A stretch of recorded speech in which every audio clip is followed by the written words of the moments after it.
I had to run the country, and I had to survive. I think for somebody that had to do that and survive, but for somebody that had to survive as part of the job, nobody else ever had a thing like that. Shreveport, Louisiana, and bankrolled a guy by the name of James Stewart, $900,000. I go to Tirana, the first high-ranking American official ever to go there in 55 or 60 years. Across the region. In every country, leaders seem to regard political office as a source of patronage to stay in power. Unë pensor aty kom le ka 5 mëngjesit dhe 9 mëngjesit kanë marrë për internime. Pika e 4 është mbështetja e madhe nga Departamenti Amerikan i Shtetit për komunitetin LGBT. Pra si kulturë ultra.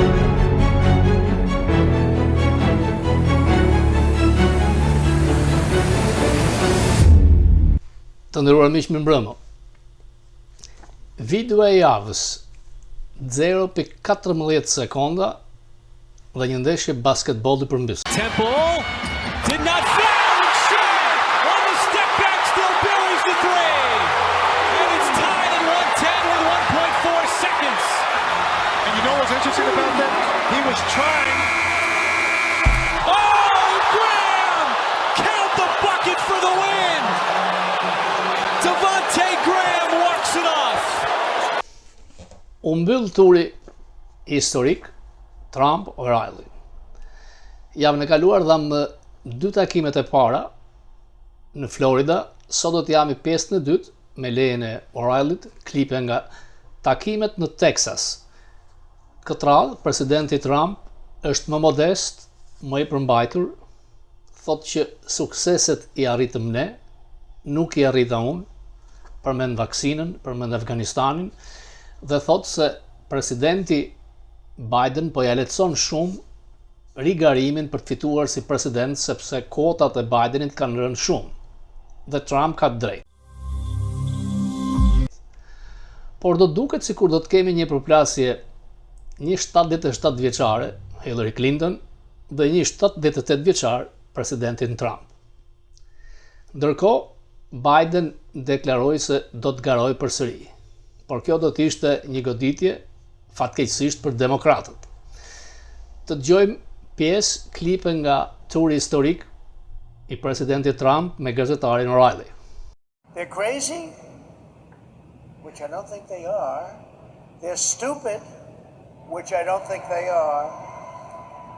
Or they hate our country. It's one of those three things. It's got to be one of those three. All right, let's get to... Pretty hard to believe, actually. This time last year, you were president, and there was no inflation at all. What a great time we did. What a job we did. So we're in the middle. So this time last year, we're in the middle of the pandemic. No inflation at all. No. Now, the fastest inflation ever. Why? What happened? So I think it really started with energy. Texas knows something about energy. Remember when I used to say they're lying because they said, no, we're going to keep prices the same. They didn't have any intention. You know, I filled up the strategic reserves for almost nothing, relatively speaking, for nothing. And all of that, now they're using strategic reserves. That's supposed to be for wars and for real, not to get the price down. Now they're using the oil. This hadn't been done in many, many decades. No president wants to do that. They don't want to spend money. They don't get credit for it. I filled it up when we hit a beautiful low price. I filled up 75 million barrels of oil. We filled it up. Now he's taking that oil and trying to get the gas price down. That's very artificial, not going to work. But I think the biggest problem is energy. Energy's gone. We were at $1.87 for gasoline, $1.87 a gallon. Now in some places in California, you're over $7, $7.77 actually I saw.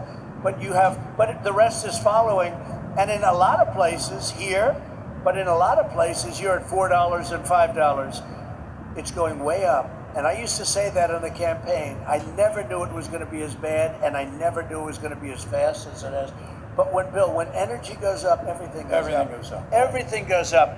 The president mentioned he has a new book, and it sold 175,000 copies in like a week, and they can't print more because of COVID, but I guess in January they're going to have more? They actually can't print more. You know why? Because they can't get material, because the material can't come in. And we said, let's get the paper from our country. You know, I opened up the whole paper, the forests, and they closed them up. So we go to Canada to buy trees. Can you believe it? We have so many trees, we don't know what to do with them. We go to Canada. And then what you do is as you take them down, you replant a higher quality tree, actually. Right. And over a period of 20 years, it's great. But they can't get glue, they can't get paper, they can't get the leather backing, they can't get... Our country, and this is peanuts compared. Look at the ships at sea. People are going into stores and they don't have any product.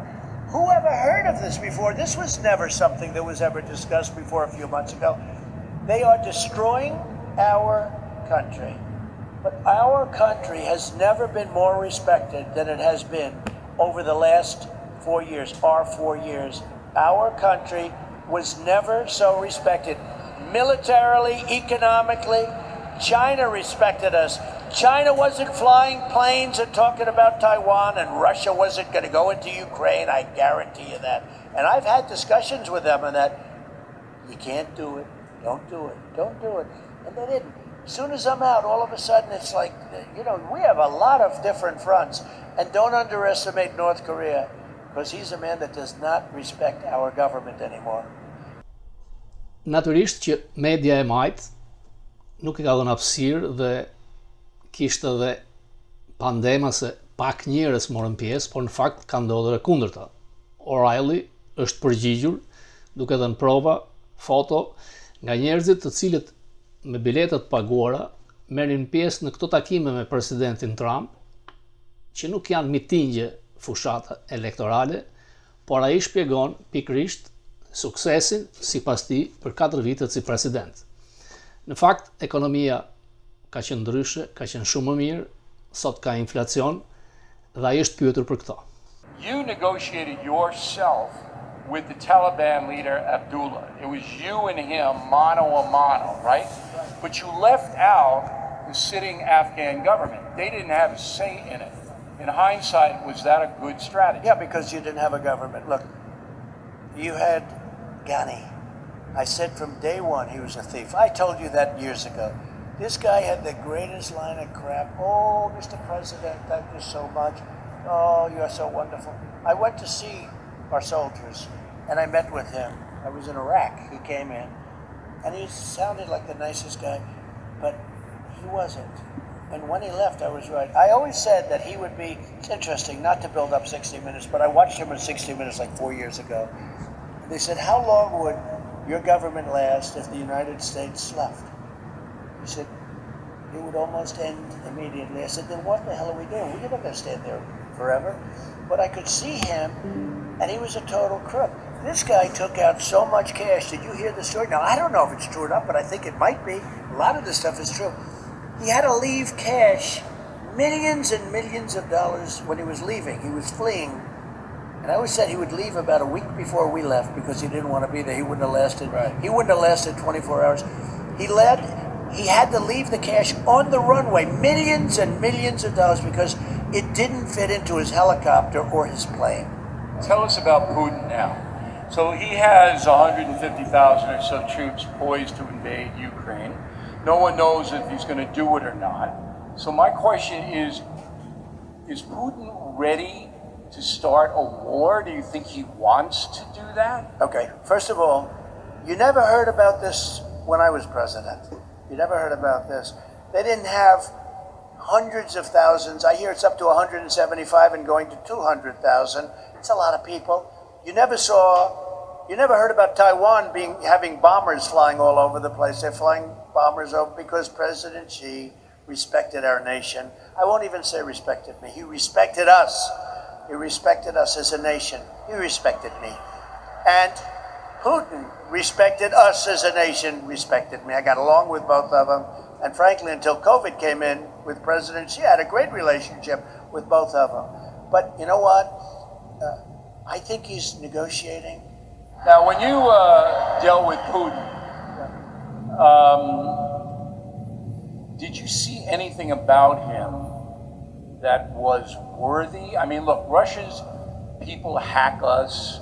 They try to interfere in our elections. They give us a hard time. And you know Putin knows about all that. And we hack them also, by the way, but that's okay.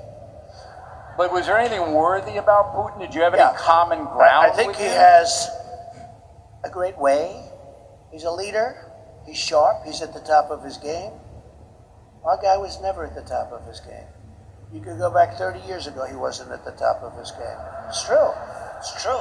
Ask some of the long-term senators. Look, he ran 3 times, and when he was better, he didn't win. Now he wins, and he couldn't answer a question at the debates, okay? He got killed in the debates. And who killed him the worst? Right? Kamala. She was the nastiest of all. Let me just say about Putin. Putin is tough and smart and funny. He's sort of a comedian. And so you said to Obrador, look, if you're not going to provide Mexican soldiers at the southern border with Guatemala and the northern border with the United States, Right. then we're going to raise tariffs on all the products that you ship to the United States. Well, That we're going was to the- put tariffs on because there were no tariffs, and we're going to So put you're going to tariffs put on. tariffs on. A lot of people don't understand, and he's a wonderful man, by the way. I have to tell you, the president of Mexico, for me, has been really a good man, a very good man. And he understood, but, you know, it's very interesting. I told this story a little bit, once or twice, and I said, I went to the State Department. The woman who has been in charge of Mexico for many, many years, 22 years or something, I gave her a list of things that I want to get. I got a lot of those things from the Border Patrol and ICE. They gave me some. They're fantastic people, by the way. I bet you have some here. But they're fantastic people, incredible people. They work hard. They're brave. You know, they love our country. But they gave me a list of 10 things. They said, give me the 10 things you most want. So I ended up with 10 things that they most wanted. I gave it to the person in charge of Mexico at the State Department. And not in a wise guy way, she laughed when she saw the list. She said, sir, we've been trying to get this stuff for 20 years. We're not going to get any of this else. I said, how much do you want to bet? And I'll make you another bet. I'll get it very quickly. But while you were president, you met with a lot of Democrats. I mean, they were in, and you conferred I did. with them. Did any of them ever tell you, and if you could name the people, that would be good, why they didn't want effective border enforcement, the wall? Did any of them say, we don't want it? So there are things that are not answerable. There are things that who could believe, for instance, voter ID, for instance, defund the police, for instance, open borders. Who would want open borders with millions of people coming in? Worse than we've ever had. We had the strongest border in the history of our country 1 year ago, and today we have the weakest in the history of our country. Maybe the weakest in the history of the world, because I can't imagine any country would allow what's happening to our country.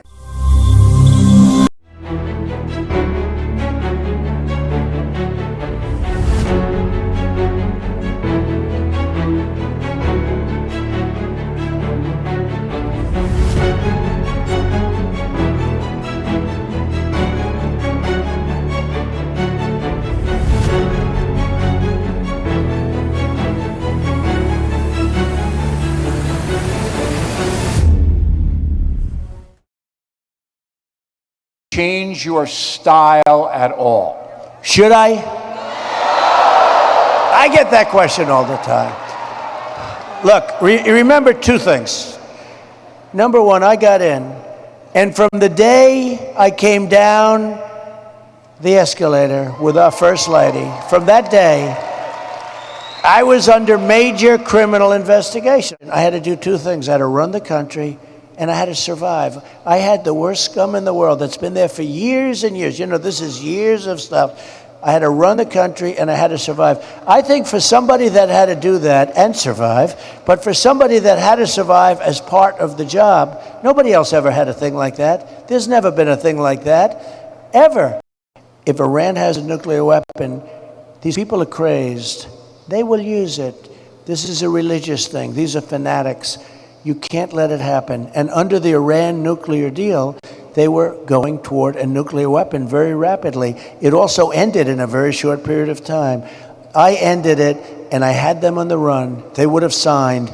And now Biden has let them back into the game, and now they don't even want to talk to America. They don't have to. Another thing, I told China, don't buy their oil. If you buy their oil, we're not going to do business with you anymore, and you're going to go right out of business so fast because if America doesn't buy Chinese products, and they knew exactly what I said. They didn't buy Iranian oil. As soon as I left, now they're buying hundreds of millions of barrels. I had China, take a look. I had China not buying, only on the basis that I said, look, you always need I just leverage. want to point out that you just heard something I didn't know, that President Trump told Xi, don't buy Iranian oil, and if you do, you're going to be suffering in the economy. That is a huge thing to know. He doesn't know he's divisive, and I don't even think he's trying to be divisive, but the people that are running the administration are very divisive, because you have the people of our country are very unhappy. They have a poll today where they're just about the most unhappy in terms of job approval and everything else that he's got. And the only good thing is that he's making me look good, because my numbers are the highest they've ever been, and I think they're going up because they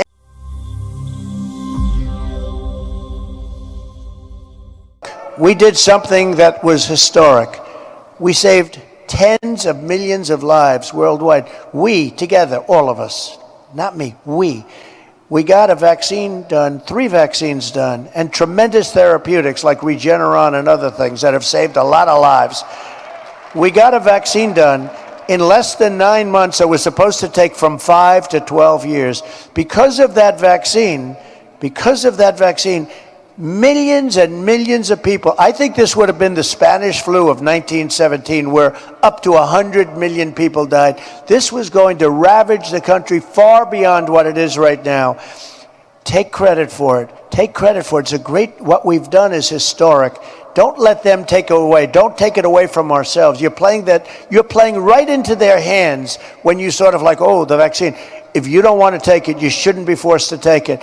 No mandates, but take credit, because we saved tens of millions of lives. Take credit. Don't let them take that away from you. Okay, so the president made news. Do you agree with that? Right?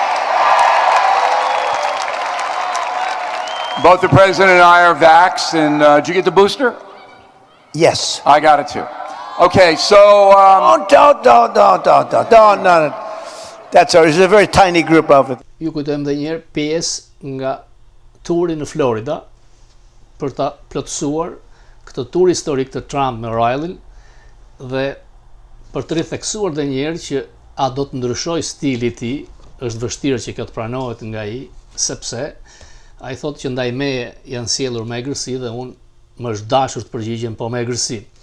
Ndërkohë, prokurori i New Yorkut vazhdojnë hetimet me Trump Organization, dhe synimi është që të ndalohet mos garoj për 2024.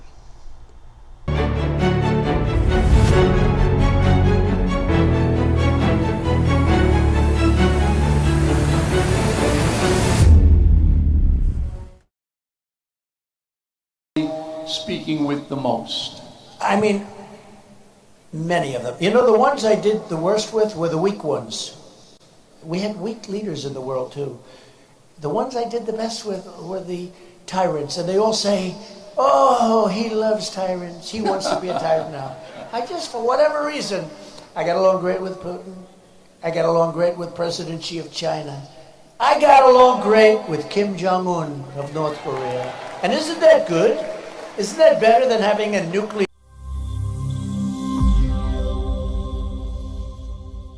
6 janari do të jetë akuza e madhe ndaj Donald Trump për atë që quhet si kryengritjen në Capitol Hill.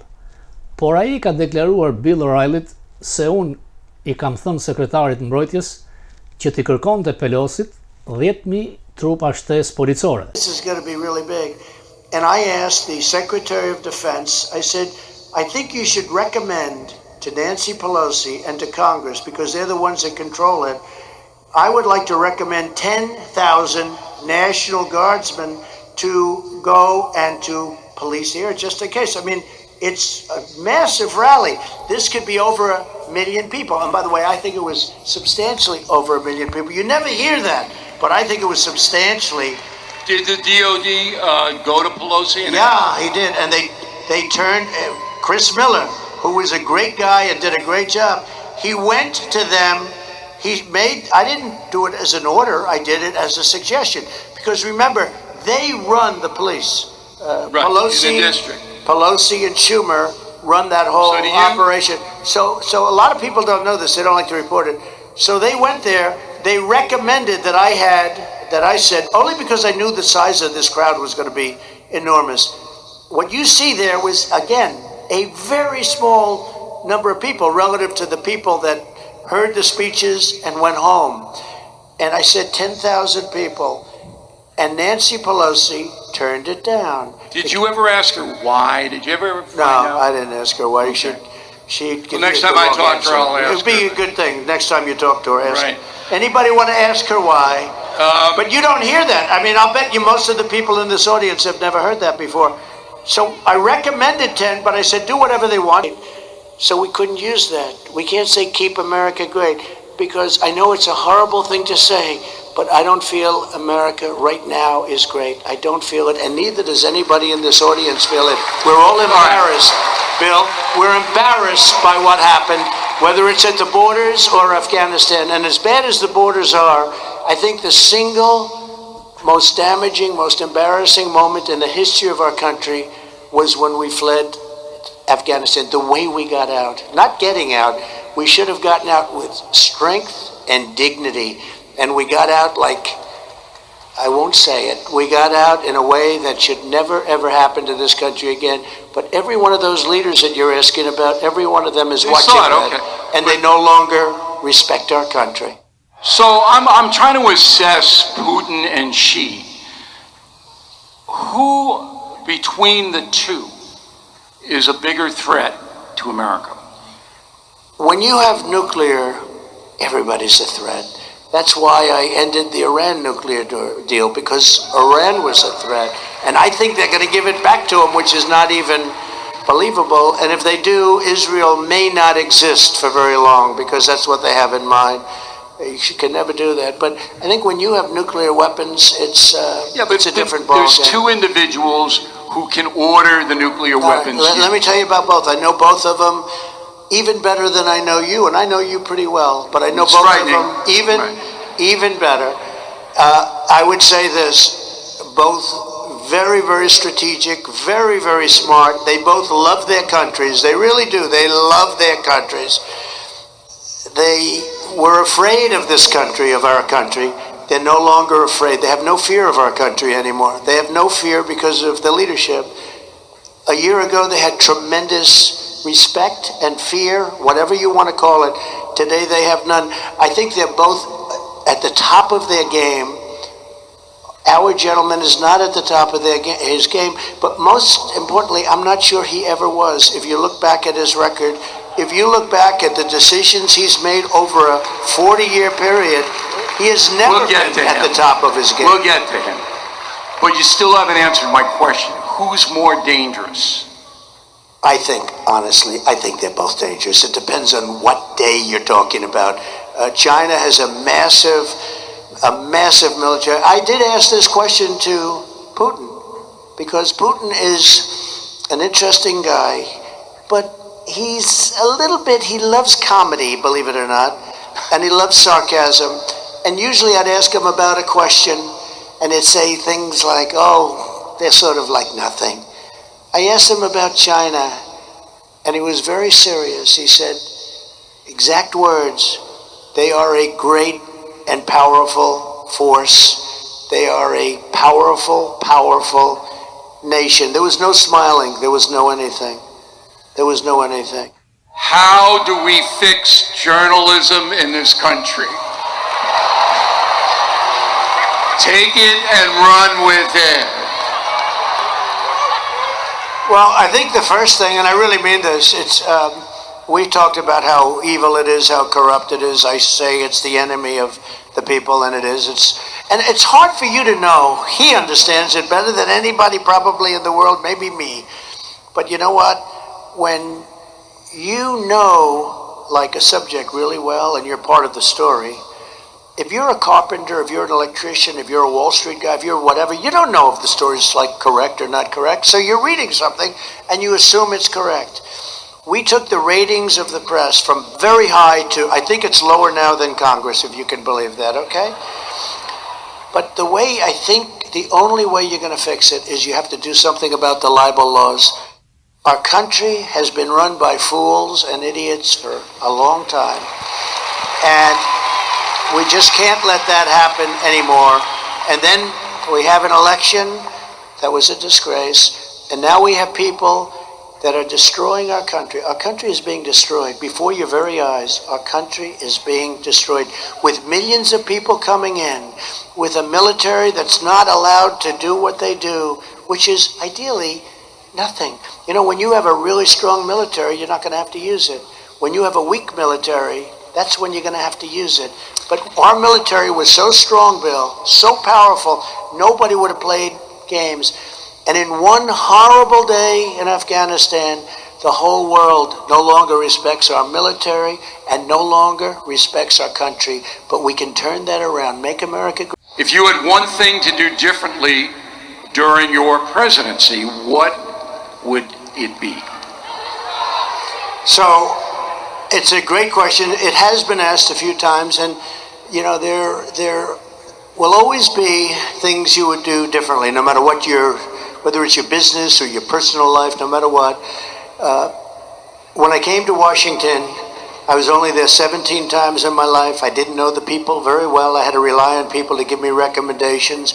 I would certainly have made certain, and we had some great people, but certain personnel changes.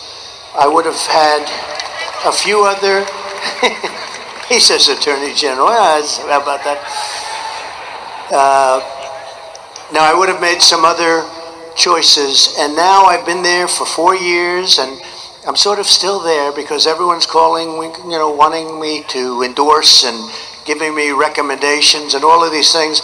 So I would say really personnel changes. I wish I had a choice to, or a chance to do that again, and maybe we will have, but now I know everyone and we won't be making any mistakes.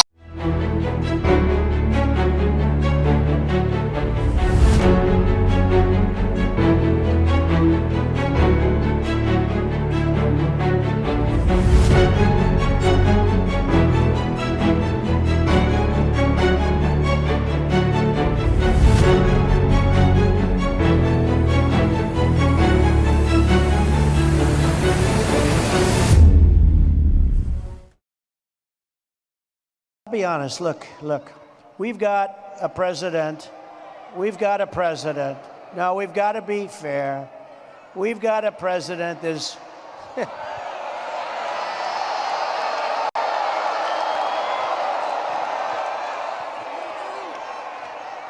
very angry at this family, aren't they? Look, I can say this. What they've done to my family is a disgrace, okay?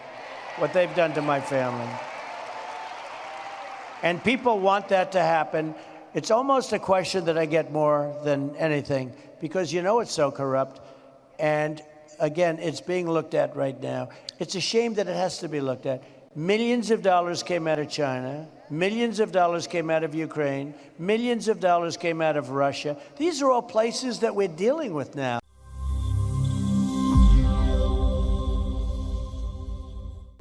Media televizive korporatave u munduan të fshejnë turin e Trump dhe O'Reillyt në Florida, madje duke thënë dhe se shikueshmëria dhe biletat ishin shumë të ulta. Në fakt, ka qenë e kundërta. Një specialist thotë që Trump tregoi në këto dy takime të turit që po shkon nga qendra e djathtë dhe jo si ekstremist. Pra mund të ndryshojë. In the sense that I think he put up his main defense on January 6th with you, which is that he did request from the Secretary of Defense and to Pelosi that there would be more troops surrounding the Capitol. And I think that's important to follow that path because that will be Donald Trump's defense in front of the Congressional Commission. And second, when he said nice things about Barack Obama and was pretty calm about the Biden family, it showed me, if you're correct, and I believe you are, that he's going to be running for president, all things considered, in 2024, he did, I mean, in 2026, he did seem to, want to show himself as moving a little bit more towards center right, not hard right. When he's campaigning, he really goes after people, but I think he's taking this exercise with you seriously as creating a more sober-minded, less euphoric or, type of, memory for people. Open Balkans ka vazhduar me butaforinë e rastit. Këtë radhë në Tiranë, por ka pasur për herë të parë një protestë masive, mbase jo shumë njerëz, 2000 ose 3000 me verishëm, tregojnë që një pjesë e madhe e shqiptarëve nuk janë dakord me këtë lloj ndikimi të rëndësisë që merr në rajon Serbia me një ish-ministër të Miloševićit. Natyrisht që nga Amerika nuk ka pasur një deklarat as nga Escobar, as nga ambasadori Hakim, nuk kemi pasur në një cicërim. Amerikanët kërkojnë përfshirje të 6 vendeve, pra janë për procesin e Berlinit, ndërkohë që edhe qeveria e re e majt gjermane tek kjo e kishte idenë. Tek lajmet e MSN-s u pyeta rreth kësaj, le t'ja u kthej se çfarë kam thënë. Duket se edhe pse Rama dhe Vučić e kundërshton, përsëri faktorizohet Serbia. Pra ne kemi drejt themi që është Jugosllavia e re.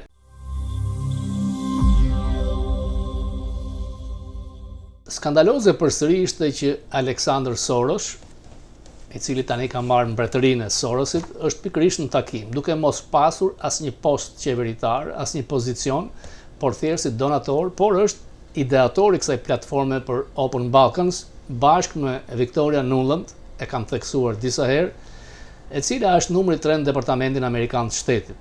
Pra, edhe pse Departamenti i Shtetit haptas nuk e mbështet, një nga figurat politike atje ka pasur ndikim në nismën, fillesën e kësaj Open Balkan që favorizon Serbinë. Ndërkohë që Serbia ka marrë me miliarda dollar nga Kina, 18 miliard investime, 12 miliard nga Amerika, rreth 20.000 sërb punojnë në kompani amerikane, blen me miliona dollar armatime nga Rusia, por ka filluar të blejë armatime edhe nga SBA. Escobari na ka theksuar që marrëdhëniet me Serbinë janë përmirësuar shumë. Dhe sa herë që Serbia përmirësohet me Amerikën, kjo është në disfavorin ton të çështjes kombëtare, dhe fiksimi i Ramës dhe Vučić për një çmim nobël e bën më qesharake Open Balkans, që mund të quhesh është mjaft mirë dhe pirostia ballkanike, vetëm me 3 vende është nul, nuk ka asnjë logjik, nuk ka asnjë arsye. Ish sekretari i Shtetit Albright ka analizuar Ballkanin dhe në një përballje që ka pasur me median e huaj këtu, ka thënë se korrupsioni është ai që pengon, ka vënë theksin te Kosova dhe ndikimi rus dhe ai kinez ja u jap edhe një herë. And I would suggest that such a strategy build of 3 elements. First, we must establish and maintain close cooperation with the European Union. The 6 states of the Western Balkans want to be in the EU, which is their largest and natural trading partner. The United States can help the EU use its influence to good effect, and our influence in the region, including with some EU member states, can be useful in keeping political problems from imperiling the region's progress. Second, we must attack the rampant corruption that is crippling political institutions and undermining the rule of law across the region. In every country, leaders seem to regard political office as a source of patronage to stay in power. Addressing this so-called state capture and rooting out these influences must be a top priority. Finally, the United States and its allies in Europe should shift towards more of a regional approach. The current EU and NATO strategies deal with each country one by one. This is necessary to reward governments when they make the tough decisions needed to move forward. But a strategy that considers only each country in isolation risks leaving behind states that have the most work to do and the fewest political champions in Europe. The answer is for the United States and the EU to work together to champion initiatives that help Kosovo, Bosnia, and others build economic ties to Europe and the neighborhood, while also pushing for needed political reforms. Mr. Chairman, I know that you have a number of specific issues you would like to discuss, and I look forward to your questions. But let me quickly stress 2 topics that are top of mind. On Kosovo, our shared goal should be for it to become a normal country in the UN, part of the regular international system, and with all the rights of international law to defend its territory. This should not be subject to a veto by Belgrade. On Bosnia, the Dayton Accord stopped a war and continue to keep the peace.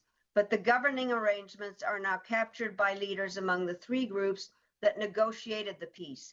They want to hold on to power, even if it means holding their society back, while Bosnia's neighbors move toward EU membership. The United States and the European Union must focus their efforts in Bosnia on the abuse of government and state-owned enterprises, taking away the levers of power that keep the current system in place. This is obviously all easier said than done, but the key lesson of the past 25 years is that sustained engagement by the United States can help the region move forward.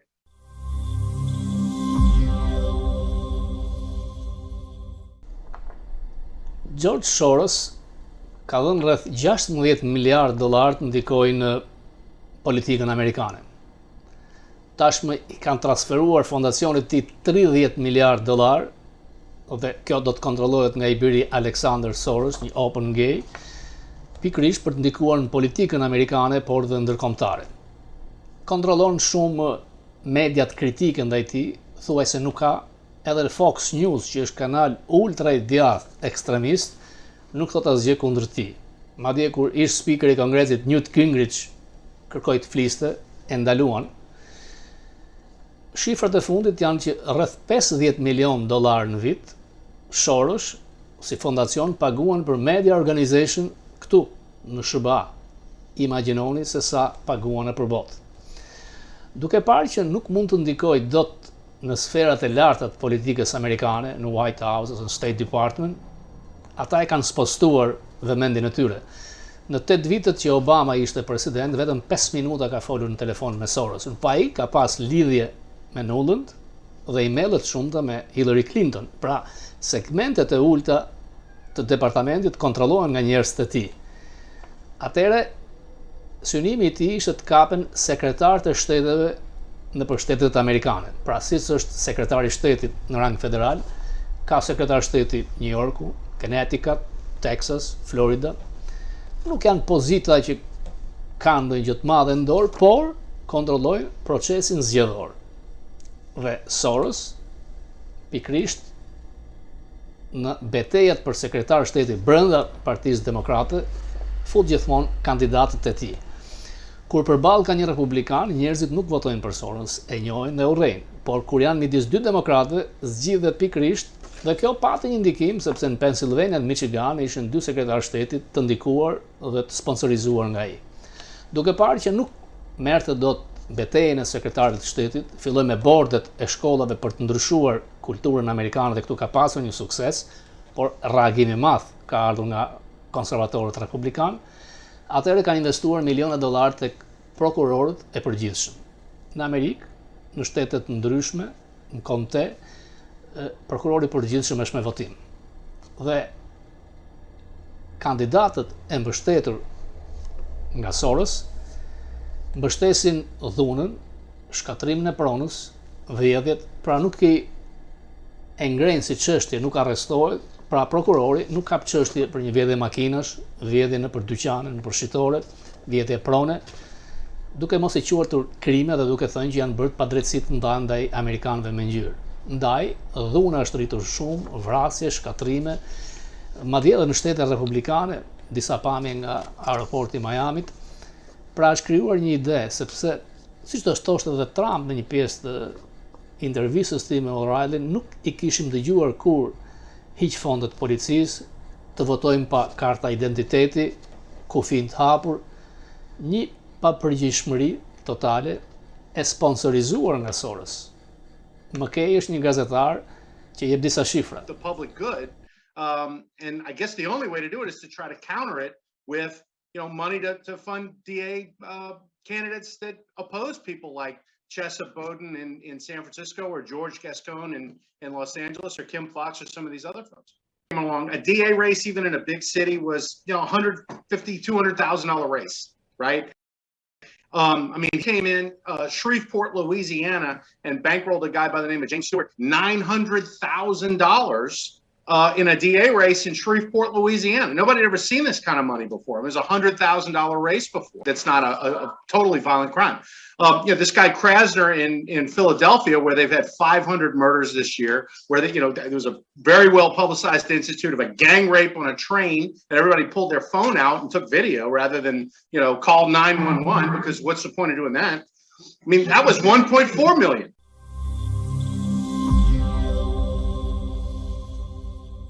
Te rubrika arkiv do t'jap sekretarin legjendar Schulz, kur kremtonte qindjetorin për ndrojet më vonë, do t'jap se çfarë thot James Baker për vizitën e tij në Tiranë. A fact without a theory is as sad can be. But if there's one thing worse in this universe, it's a theory. I said a theory. I mean a theory without a fact. Addressing a crowd in Tirana, Albania, the most closed society in the world for 50 years. I go to Tirana, the first high-ranking American official ever to go there in 55 or 60 years, to address a crowd in a city of 250,000 people, and 450,000 people show up from all over the country. They've come in, and they're chanting freedom and democracy, and they've got signs out there with my name on it. And they weren't there to greet me; they were there to greet the idea that the United States of America represents, to greet freedom. And it was a really emotional experience. John Dancy with NBC News was on the trip with us, and he'd been a political reporter for years and years covering political events here in the United States. He said he'd never seen anything like it. And I must say, in 5 presidential campaigns, I'd never seen anything like a crowd of 4.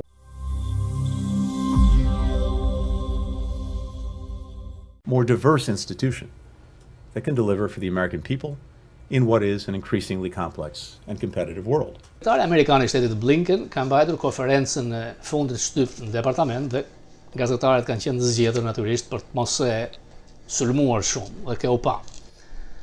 Më vjen habi sepse konsideroj si një vit të suksesshëm të diplomacisë amerikane, edhe pse e pranoj vetë se jemi administrata që ka mungesën e emërimeve të ambasadorëve më shumë se çdo administratë tjetër. Vetëm këtë javë u liruan pozicionet për ambasador që kontrolloheshin nga Rubio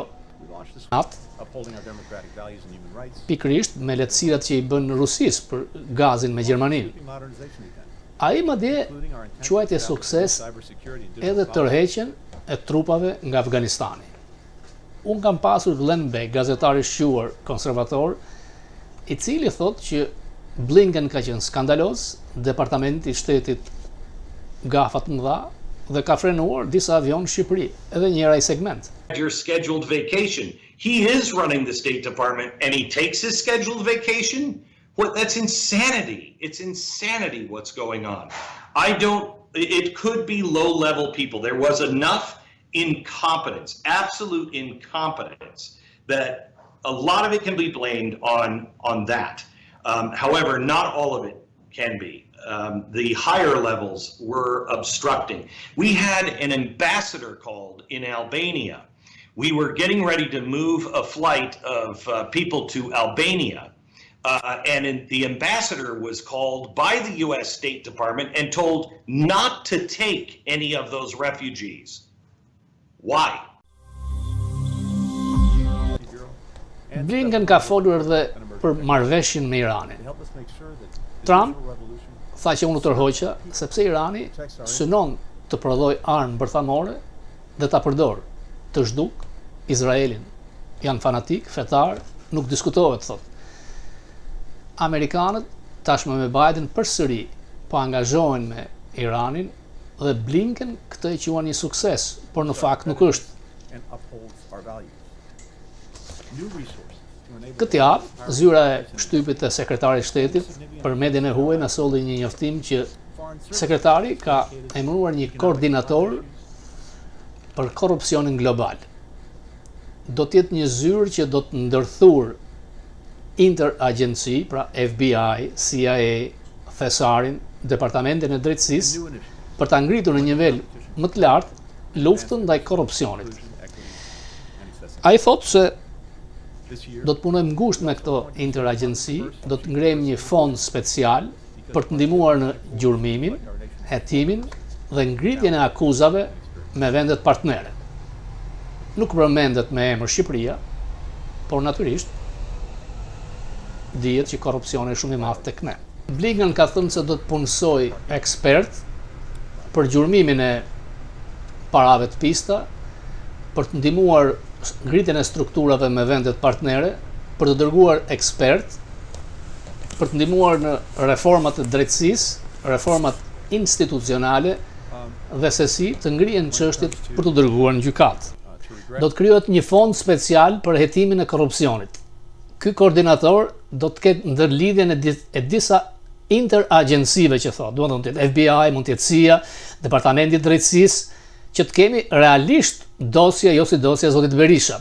Dhe tjetra që do të krijohet një fond, na është thënë në informacionin që kemi marrë që Departamenti i Shtetit përmes kësaj zyre 3 me koordinatorit e korrupsionit global do të afrojë në vendet partnere, për shembull dhe Shqipëria, ekspert për hetime, do të japi fonde dhe do të ndihmojë për hetimin. Pra, kjo është faza hetimore, siç bën FBI këtu. Nuk thuhet me emër Shqipëria, por dihet që ne jemi ndër vendet më të korruptuara, pra kalon në një hap ndryshe Departamenti i Shtetit. Deri tani ka pasur dosje politike për mendimin tim, por me këtë zyrë të një koordinatori global, me fonde speciale dhe me interagjenci, pra duke futur FBI-n, CIA-n, thesarin, Departamentin e Drejtësisë, duket se ata mund të jenë serioz. Deri tani kanë pasur frikë se nuk kanë qenë serioz, kanë qenë vetë thjesht me vendime politike ndaj figurave të ndryshme. Dhe nga të gjithë ata që janë shpallur në ngrada, vetëm Berishën do të veçoje si një emër të madh, tjetër janë drejtor, emërime të vogla, deputet në Bullgari, por ne si media do të donim që në këtë listë të ketë president në detyrë, kryeministra në detyrë, ministra në detyrë, të mos veprohet si dikur me Bubarakun apo me figura tjera. Shpresa është, por do t'ju theksoj që Departamenti Amerikan i Shtetit në këtë udhëzim të ri të Blinkenit, që përfaqëson një kulturë ultraliberale, thuhet se do të jenë të ashpër për vjedhjet e zgjedhjeve, do të ndihmojnë NGO-t në për vende të ndryshme partnere, pra dhe Shqipëria, që zgjedhjet të mos vidhen. Kjo na gëzon, por ende mbetemi te fjalët, dhe ajo që nuk më vjen mirë është që në këtë vendim të fundit të Departamentit të Shtetit, ku flitet për një rol të një koordinatori për antikorrupsionin global, pika e 4 është mbështetja e madhe nga Departamenti Amerikan i Shtetit për komunitetin LGBT. Politika shqiptare të Amerikës, Gjok Dhejtaj, i arratisur, por i internuar herët, disa ditësh, ta ndjekim. Unë jam në Shtetet Bashkuara të Amerikës rreth 54 vjet. Kam nga Shqipënia në vitin 1965. Pra jeni arratis? Po, jemi arratis. Nga kush zonë? Unë jam prej katonit Kushës Hotit, Malësisë Madhe. Unë kam shpenzuar vetëm 5 orë aty, kam le ka 5 mëngjesit dhe 9 mëngjesit kanë marrë për internime. I sapo lindur? Po, sapo lindur. U rritan të Pelen. Dhe më thënë qenë as një ditë fëmi? As 4 orë, 5 orë më kanë marrë, atëherë kanë ndërhyrë. Ishte gjithë familja? Jo, unë nanën më kanë marrë. Kam pasur një motë, po e ka dek, dhe në kanë qenë një burg, se i ke në atë kohë 22 hotën për i herë.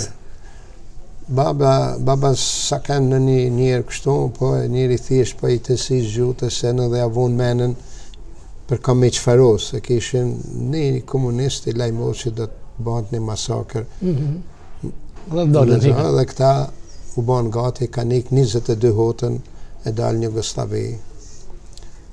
Jo morën gjithë sa në Tepelen? Ate në morën në burgun e Koplikut, aty me një kosh shumë të pak, se ndërhyni me njetë një farë kolmaçi i hotit, dhe gjysh e ndërhyni se kishin misi familjare, edhe në liruën.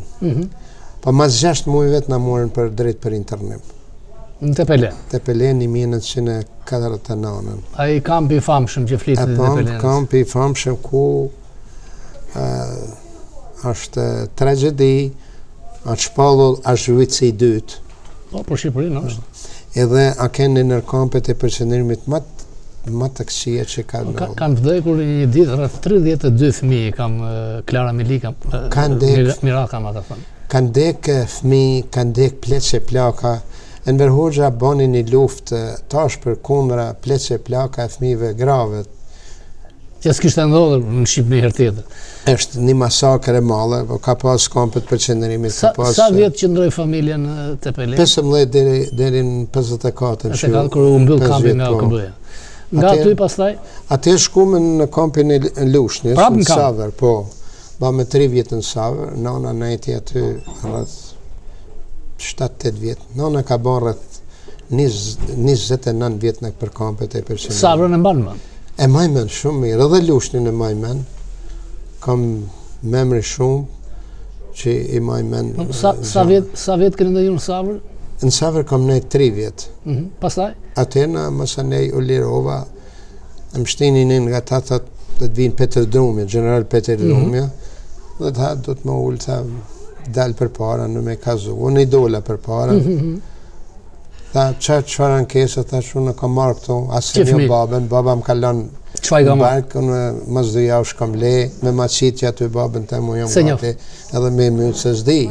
Pse mohëm këtu, asë unë nuk e di, a I s'o kënë në njërë si më thot ba, nana, se nuk a kënë një njëri a që I rëzikshëm, po ma vonu bojnë rëzikshëm baba, kur doli në Itali, në Jugoslavi, atat misionit në Rom, bën atentat, 2 herë, e plagosën babën, edhe masanej se I të kryetari I blokut independent për tonë Evropën, e zgjodhen se ishte kënë njëri afër në Skolicit, Kolbi Mirakës, gjënë markazionit të në familjeve, plagosën, po kur ranë spital, I quen një murgesh për I ambasadës, prap e quen me medicinat të helmume.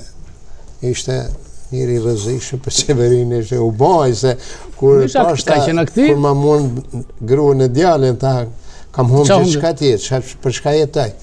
Atena kënë bo njëri I ashpë. Tani mbasit idolet Petri Dumës, u largot nga Savra ku shkua? Ja, idolet Petri Dumë I dhash një letër, thash që kështu shtu a jeta eme, më kanë marrë në për kampet, unë nuk di kur shërë, pse në ty nuk e di, tha, ke pa bon, që kam me bon, thash, jam kanë fëmi, më kanë marrë, thash, 5 orë, shku kam bon, nga fshati jem, edhe, tha do përgjigjena, atër mu falë, shkova në fshatin tem, nuk më lanë me jetu aty, se isha kofinit, dhe mu në dajat për sebapë, më kanë majtë shpia kol prekqolit, dajat e mi.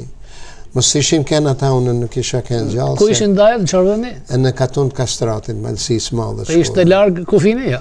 Ja, ishte ma largë atesës, nuk ishe, ishte ma largë në lagun, atërë u liru dhe nana për internimit, atër në moshën 16 vjeç, nuk e më lanë, dole studenti mirë, nuk e më lanë në shkollë kur gjanë, dhe me u detyrova e pash, se kisha ditët e numrume, edhe para se më kapen me më internu prapë, unë e ika.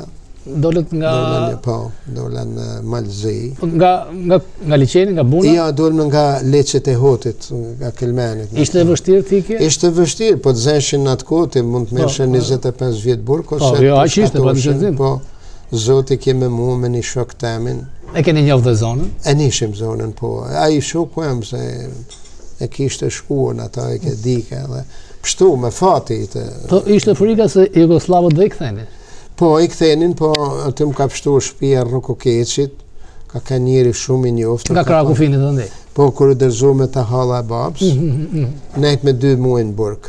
E kanë pasi regullës? Po, e kanë në burg, po, ndërhyni dhe I tha, kështu këta jo, tha, mësë mërzit, tha se nuk e lam mu këthy, ma pështu vjetën. Tani, kur u aratisën baba, ishte gjallë? Po, baba ishte në Shtetet Bashkuara të Amerikës, atër më që u garancin, erdhan në Vjerk, moshë 17 vjeqare. Qar viti? Në 1966 në shkurt 66. Tani takon babën për herë të parë.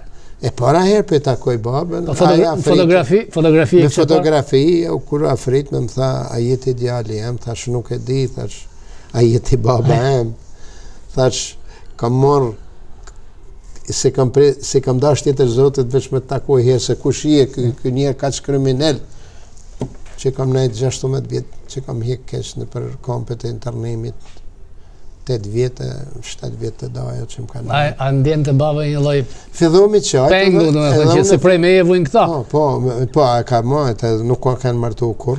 Me në shesaj martu. Po, kur erë me shqiptarët që më ndryshe. Ai brez ka qenë brez më... Shë kjo është ka kun puc, kalemajsho, në teshe grash.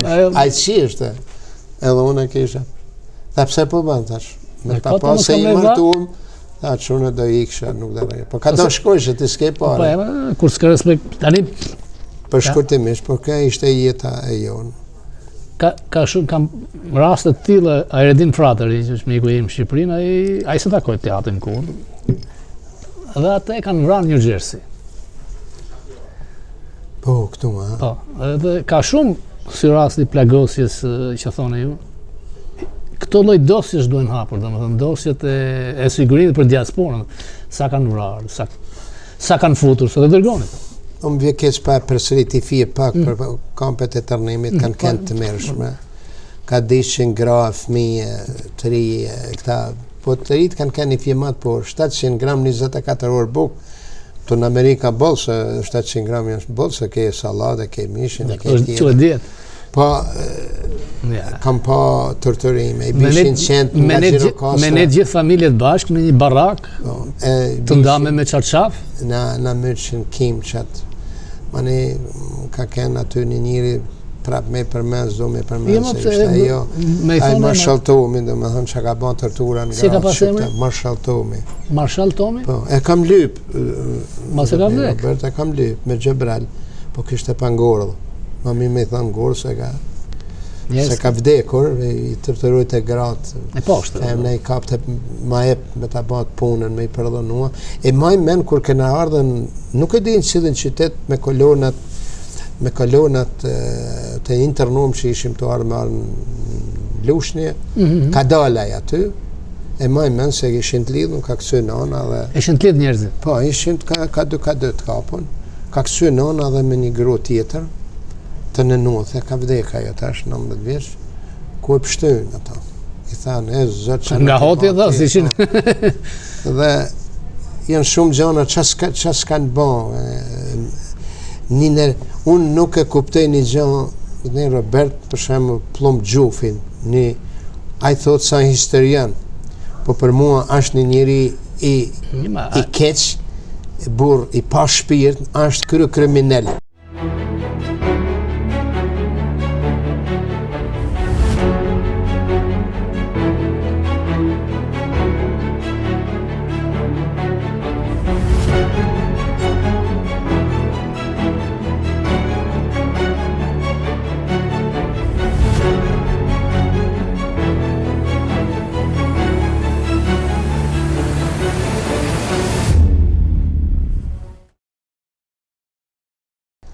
Duke i uruar Krishtlindjet dhe vitin e ri që po afron, natën e mirë nga Robert Papa.